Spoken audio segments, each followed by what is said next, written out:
Welcome to another edition of Sporty's CFI Tips. My name's Eric Radke, and I'm here at Sporty's headquarters, Claremont County Airport, and I'm joined by Trent Grothaus, Assistant Chief Instructor at Sporty's, and today's topic is collision avoidance.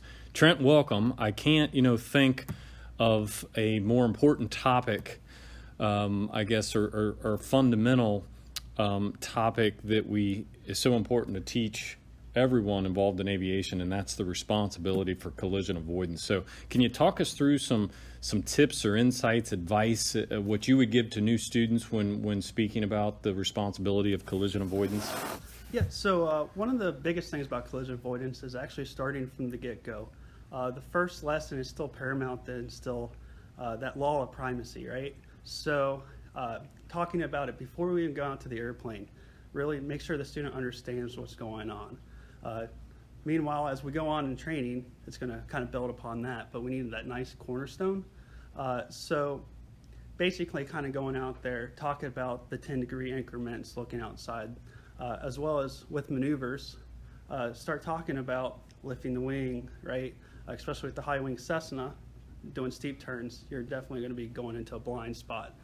Being cognizant of that blind spot and basically just being situationally aware is kind of the biggest key point to be looking at there.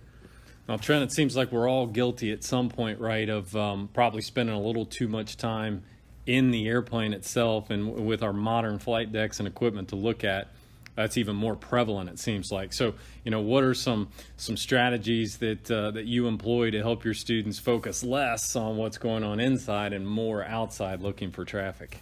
So the best thing to do as a CFI is get out a piece of paper, cover up everything, force them to look outside, not have anything, no bells and whistles on, anything like that. Just get away from those distractions on the inside. They don't really need them anyways for private. You should be focusing on the outside predominantly with supporting inside with the instruments. So again, going back to that law of primacy, keeping those eyes on the outside helps you with that traffic avoidance during the day. Trent, well said. Thanks for the advice, and thanks for joining us for another edition of Sporty CFI Tips. Thank you.